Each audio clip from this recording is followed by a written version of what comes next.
kinds of moss poles out there these days. You can buy fancy plastic ones, self-watering poles, bendy poles, even moss walls. But today, we're going back to where it all began. The classic DIY moss pole. This is a beginner-friendly project that uses just wire mesh, cable ties, and sphagnum moss. It's simple, it's affordable, and it's something anyone can make at home, even if you've never built a moss pole before. In this step-by-step tutorial, I'll show you exactly how to put one together. I'll show you some simple tricks of the trade to make sure you make yours perfectly. If you've been looking for a straightforward, no-fuss moss pole tutorial to build a moss pole that you can use for any growing setup, you're in the right place.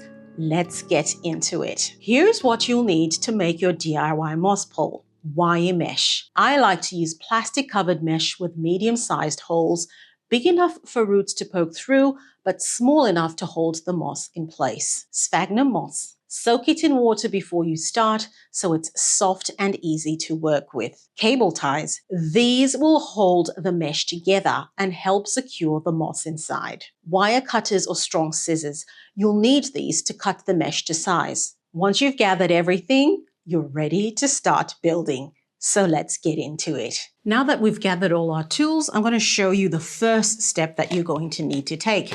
So this is the wire mesh that you have cut up. And for my moss pole, I have a wire mesh that has 12 of these little 1 centimeter holes. So that's 1, 2, 3, 4, 5, 6. Hang on, is that 13? 2, 4, 6, 8, 10, 12, 13. I thought it was 12, but it's 13. Doesn't really matter. My wire mesh has got these little squares. They're 1 by 1 centimeter square. So you know, because this is 1 centimeter, that the length of this is 13 centimeters. So the pole that I'm making today has got a length of 13 centimeters here.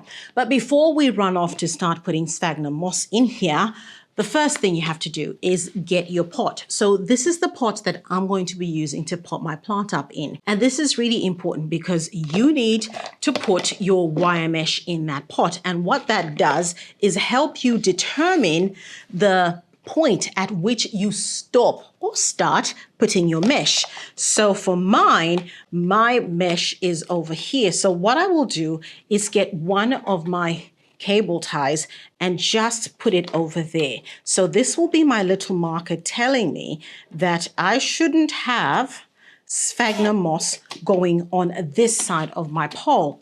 And that's because you don't want to have the sphagnum moss in there, because you don't want to have the sphagnum moss in your pot, because if you do, that moss is going to be moist all the time, assuming, of course, you're watering your moss pole. And that's going to mean that the roots that are in this pot are going to be very close to that moss, which has got moisture all the time, predisposing your plants to root rot.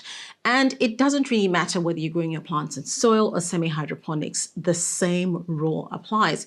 So even if you're actually not keeping the top part of your moss pole moist, the fact that you've got moss in here and you're watering your plant in there means that that moss in there still stays moist. So that is really, really important. So I'll put my pot away. And so you've seen with my little wire mesh, I've kind of just sort of made that little cylindrical shape there just to make it nice and round. And that's really easy to do because, as you can see, this wire mesh is very pliable. So it just, it shapes rather nicely.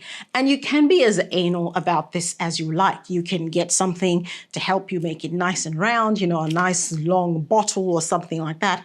But as you can see, it, you can do that manually. So I'll just open it up a little bit and then I'll start to pack my sphagnum moss in there. So this is the sphagnum moss that I have, and this is lovely, lovely, lovely sphagnum moss. It's a good substrate for your moss pole because it retains water very well. It wets very nicely and it's good. It's really, really good. So I've got a good quality sphagnum moss here. Not all sphagnum mosses are the same. Some sphagnum moss is not so great and you've got a lot of sticks and things in there. So mine does have some of those, but they're not too many. But I've seen some where it's just completely filled with sticks and very, very little moss. So grab yourself a quality sphagnum moss. The other thing is you are moistening your sphagnum moss. You can look at mine. My sphagnum moss is nice and moist. It's very airy, and that's what we want. We don't want it dripping with water. So you can see the one at the bottom is quite wet. And when I squeeze that, I've got that water coming through. So just bearing in mind that that's the kind of look we're going for. So in order to start filling my pole, I keep in mind that's where my little marker is, and I'm filling from here up. And I'll get my moss and very, very loosely. So just very, very loosely, I want it to be nice and airy. I am not tightly packing the sphagnum moss in. Look at that. That is what we want. So very, very, very light hand is what we're looking for. And as you go ahead, as you sort of empty off your tub, you will get to the bottom and the moss there is probably wetter. So just give it a little squeeze like so. You want it moist, not dripping. And I am liking the look of that. Just squeeze more off. And there we go. I think I quite like how that looks. So the point is you want to pack it loosely. You are not squeezing so much of that because you want that moss to have a lot of air and space in there because you're going to have those area roots growing in that sphagnum moss. So now that I've got this exactly the way I want it, I sort of close that off. See, I'm just rounding off my round moss pole. So I gaped it open earlier to put the moss in, and I'm now just rounding it off. So at this point, you've got two options.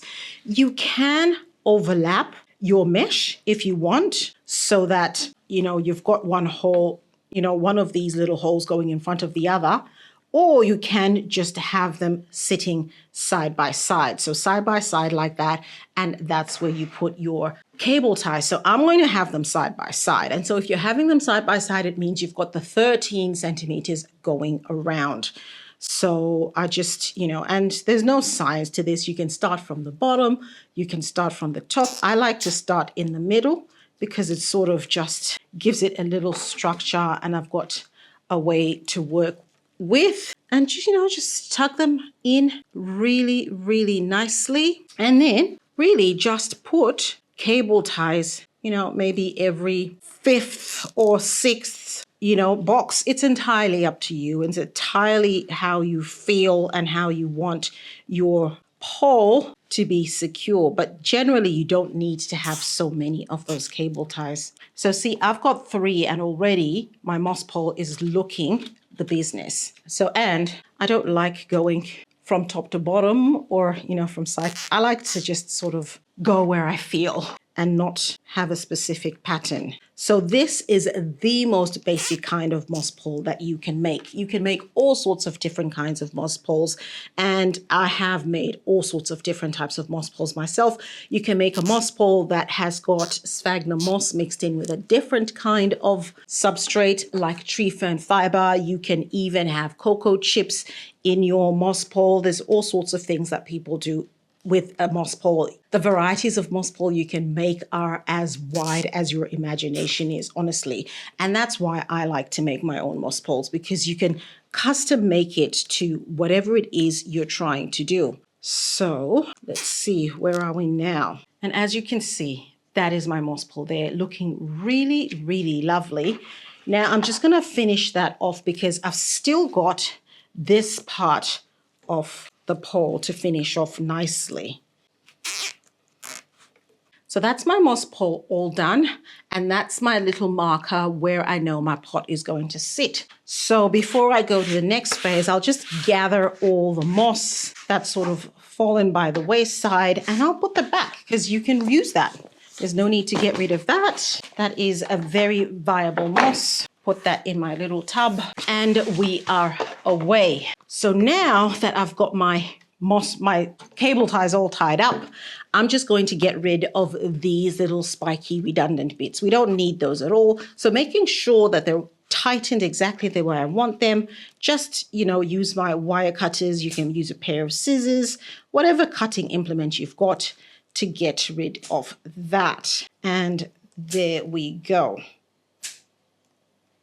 So when you've cut off those cable tie bits, you've got that bit there that's still attached to the cable tie, and that part is rather sharp. So depending on how you're going to put your plant, you could actually turn those around so they're facing the inside of the pole so that your moss pole is nice and smooth and you don't have these jagged bits of cable tie hanging around there. And the reason you don't want those, again, depending on how you set up your plant and what kind of plant you've got, sometimes you've got those leaves coming towards the back.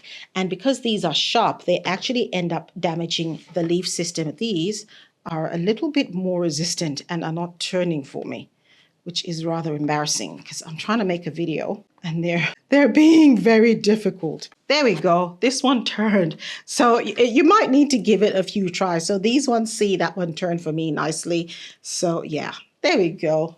That's turned. So just turning those around makes your moss pole a little bit safer. Alrighty, so once you've done that, you have created a lovely looking moss pole. And then I'll grab my pot. This is my pot. You can see how that fits nicely in your pot.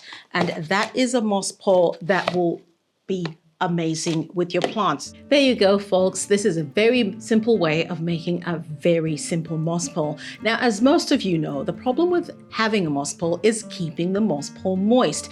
Watch this next video where I show you how to make a moss pole that I believe will help you keep that moss pole moist for a lot longer. I'll see you there.